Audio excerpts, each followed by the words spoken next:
I live on the western slope of Colorado, and I'm an avid smoker of the devil's lettuce, especially when I'm up late with my friend working on a Dungeons & Dragons campaign. It's really difficult for me to say it's real since I was under the influence. The strange thing about it is how both my friend and I felt afterwards. The encounter took place in late spring. We were working on a campaign late in the evening when we got the munchies. I know. How can we be more stereotypical? My friend only lives 4 blocks away from a gas station, and it can be accessed from side streets. So being under the influence, I did not want to take any main streets or go far at all. I know it wasn't responsible of me to be driving, but moving on. As we were leaving the convenience store, my friend was stopped by a woman he knew growing up, and she was close friends with his mother. She was extremely intoxicated and alone, so my friend offered her a ride home to make sure she got back safe. Now here's where things got really weird. Without conversing with each other, my friend and I both felt this strange feeling, as if it wasn't safe for her to walk. I played this off as being a woman in her 60s or early 70s, intoxicated and completely alone. She claimed it was only a block away, but it was actually a few miles outside of town. It would have easily taken her over a few hours for her to get home. Being in a small town, we have no Uber, Lyft, and taxis are pretty much triple the price at this hour. So we both thought it was weird that she was okay to walk that far at 1:30 in the morning. As we approached the road to her place, she asked us to drop her off away from the house so that her boyfriend doesn't see our headlights. At this point, I didn't want to ask any more questions since there were so many red flags about this situation. I knew it would be best to just drop her off as requested and go back to my friend's house. As I reversed down this single-lane dirt road, I told my friend that I'm going to pull over before we get back into town. I really needed to use the bathroom. We both agreed that she was in a very bad situation that night. Once I turn around this bend in the road, my headlights shined into a small group of trees and bushes. When I noticed this extremely large elk-like creature lowering itself from being exposed from my headlights. I could make out the face, but it wasn't normal like an elk. The large antlers looked like dead tree branches. Also, his front legs were inverted, skinny, and extremely long. I could tell its hind legs and lower half were lower than its upper body, but it could have been crouching or sitting too. Upper torso was huge, and I thought I saw stripes on its fur, but my friend said it looked like it was its rib cage being exposed. The eyes did look dark, almost death-looking to be honest. I assumed it was an elk, because they're everywhere in this area. But it was extremely huge, easily over 50 feet tall but thin. I didn't immediately react to it, I just kept driving. But when my friend and I reflect on the encounter, we both found it very strange and hard to process. After I pulled off to use the restroom roughly a mile away from where I saw that creature, I couldn't help but to keep looking down the road, making sure that thing wasn't coming after us. It was a feeling I never experienced before. When I turned around to get back into the car, I noticed my friend staring down the road as well, doing the exact same thing I was doing. As I entered the car, I asked him if he saw something as well. He said what he saw was something that looked like the forest spirit that people in town talk about. The story is always the same. You first see a deer, but if you turn away and look back, it turns into a human. At this point, my fear was validated, and we sped off. The feeling was more than a sense of dread, it was almost like we were being hunted. If we were to investigate it at the time, our lives would have been in danger, I feel.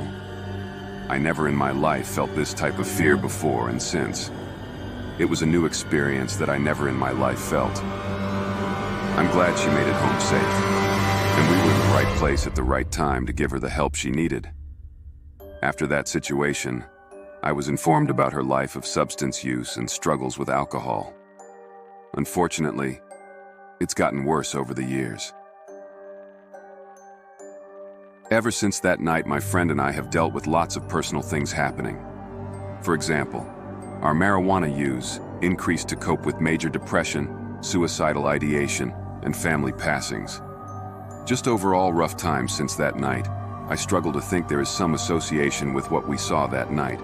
But it's very strange how our lives got increasingly worse since. I tried doing research on Wendigo and even Skinwalker, but I get a lot of stories that's hard to take in as real encounters. Not sure what to believe, but I know what I saw that night, and it still affects me till this day. I will start by saying that this is a true experience I had, and it has stuck with me since. I know it's cliché to start with that, but it's just something I needed to preface. This all started around 4 years ago. It was around 10:00 p.m. I was staying at my friend's place, and we were playing whatever games we decided on. As we were playing, he asks me if I wanted to go mudding in his father's truck. I asked him if we should, because he told me it had already been through the car wash prior to me getting there. Important detail for later. He said it was no problem. Also, his dad wouldn't mind, since he had already taken it out before. I said sure, and we headed out. We intended to do it for 30 minutes or so while playing music through the Bluetooth setup. Somewhere along the way, he mentioned this road in the middle of nowhere, where supernatural phenomena supposedly happens in this particularly one spot on the road where it is the most prevalent. The spot in question is on the side of the road where a load of discarded concrete mixed with rebar is dumped. I don't know why it's there or why the city hasn't disposed of the mess. As you pass the concrete, there are wild grass and plants that are never cut down with a pond. Past that pond is a barn with a lamp-type light hanging over the front door. The light is always on, and it shines this greenish, mostly yellow light upon the ground with the forest behind it all. This spot in particular is notorious, as some in the town believe a boy died in the pond, causing the supernatural phenomena in the area.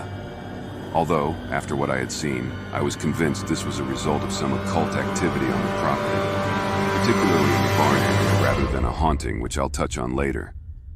I will also mention this claimed that if a dog crosses the road at night in front of you, you should turn around and leave, even if you aren't parking your car at the spot. My friend and I finally arrived at the spot at 10:55 p.m. We were seating on the side of the road with the vehicle turned off. The reason being that supposedly, if any devices or vehicles are running, you are unlikely to see anything. However, if you do turn off all devices in your vehicle, you are more likely to see something. There is a chance that your electronic devices can be drained of power, including the battery of your car. If that happens, you'll be stuck there, although I can't confirm this since I didn't experience it. As we sat there, we started to see these lights appearing amongst the tall grass. They came and went, similar to fireflies, but the lights were a pale blue instead of the typical yellowish orange. Then we gazed at the barn, where the greenish-yellow bulb shines upon the ground. 2 of these creatures come out from the tree line. The thing was that these creatures were so dark in color that they stood out against the darkness of the woods before even approaching the light. When they emerged, they were the size of a large buck or a small elk. They looked humanoid, but walked on all 4s and stood just above the ground. Their limbs were unnaturally long, and their body was bigger than a person. They crawled like a spider towards the light, but even when they were directly under this light, you still couldn't see them. There was no shine from the light on these things, although they would clearly cast it a shadow. My friend was terrified, unable to look away, so I asked him if he could see them, to which he responded loudly, "Yes." He began to describe the creatures exactly how I saw them. We then looked down the road, because we thought we saw something coming towards us. By the time we looked back to where the creatures had been, they were gone. We were startled by how quickly they disappeared and left the area as soon as we could. After we reached his house, we stopped in the driveway and noticed that the entire vehicle was covered in dragged finger marks of different sizes. This was all over the exterior of the vehicle, which should be impossible since the truck was washed beforehand. The truck was also covered in dried dirt and water residue. The finger marks on the vehicle had removed the dirt and water marks on the truck where the marks appeared out of nowhere. My friend was so incredibly startled that his anxiety and fear was strong enough that he was stuck in the back and nauseated for the rest of the night and even into the next morning. The dog crossing the road detail I mentioned earlier is supposedly the dog of the boy that drowned in the pond, but I don't believe that story. I also don't believe that a boy died there. As I said before, there is more evidence of occult rituals and demons than anything else. When I told other friends of mine this story, they brought up skinwalkers, which I personally can't say that's the case for sure. I was just out of high school when I was driving home from my boyfriend's house at the time. It was around 11 p.m. when I got home. I live on a hillside, which only has 2 houses on it. It's a very hard to go you and notice since we have front lights. Also, the road is very narrow, and my street dead ends after my house. As I turn into the driveway, I would always back in since it would be easier to leave in the morning. Moving forward, as I get out of my car, I see my cat startled, her hair standing up. As I reach down to pick her up, I notice she's looking behind me. When I finally turn around, I see there's a lady walking towards me. I'm telling you, there's no possible way I wouldn't have seen this lady drive in. Even if I was coming from the other end of the street, I should have noticed her. I was on the phone with my boyfriend when this was all happening. This is how the conversation went about. He asked me if I was okay, and I said, yeah, there's just this lady walking. At this point, I have my cat in my arms, and I'm slowing walking up my steep driveway. He starts laughing and says, okay? Once I got inside the house, I shut my screen door first, and I cracked my door to look outside. To my surprise, she was gone. I thought maybe she was behind my car, but I couldn't see anyone there. After that encounter, I started seeing this fox or coyote-looking thing that would follow me around. For example, one time when I was coming home, I went to go pull into a neighborhood connected to mine, and there it was. It was laying in the middle of the street, then got up, it stared at me, then walked away. Another time I was at my friend's house heading out the door when she saw it waiting for me outside. She told me to come back inside. We watched it walk back into a wooded area. We talked on the phone the entire time I drove home. For the next couple of months I was being stalked by whatever this thing was. I haven't seen it in a while or heard it either. I don't know what this was or why it was following me around. I have a lot of stories about this entity. My room was the only room upstairs. It was the bonus room that my mom and stepdad had turned into a bedroom when building our house. I appreciated it because I had my own space up there. Being up there all alone was not the most comforting feeling when you're being messed with by an entity. My mom had named this entity Fred. It felt like Fred had this game where it would see how bad it could freak me out. Some nights, for what seemed like the entire night, Fred would walk up and down the stairs. I would hear the stairs creak like it was coming up. Then I would hear the floor right outside of my bedroom door creak.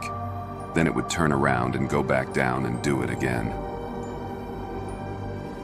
Fred then started to do that same routine, but would open my bedroom door. I would sleep with my door closed every night, and almost every night, I would have my door opened about halfway. There was even one night where I'd locked my door, but it still opened it. Fred eventually would start walking in my room. You know how you can hear when something walks on carpet? That crunching kind of sound. I would hear it come up the stairs, it would open the door, and I could hear it walk on the carpet all the way over to my bed, then stop.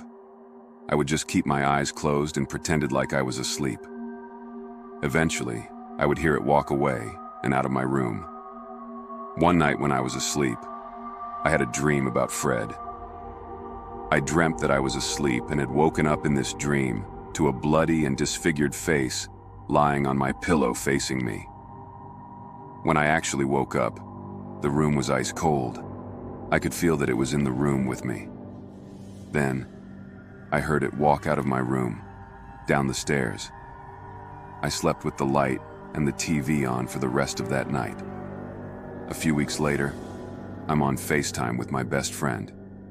I had told her about the dream and the encounters I had been having. My back was to the door, so she could see the entrance to my room on FaceTime. The door opens, and I hear it walk on the carpet like I usually do. She sees the door open. We both are just lying there, quiet. I look up in the top corner where I can see myself, and behind me was a face. I said, "Cindy, is there someone behind me, or am I just seeing things?" She turned pale and said, "There's a face right over your shoulder." I started crying because I was so scared. She screenshots it to me, so I can see up close what it looks like. It turns out to be the same face from my dream.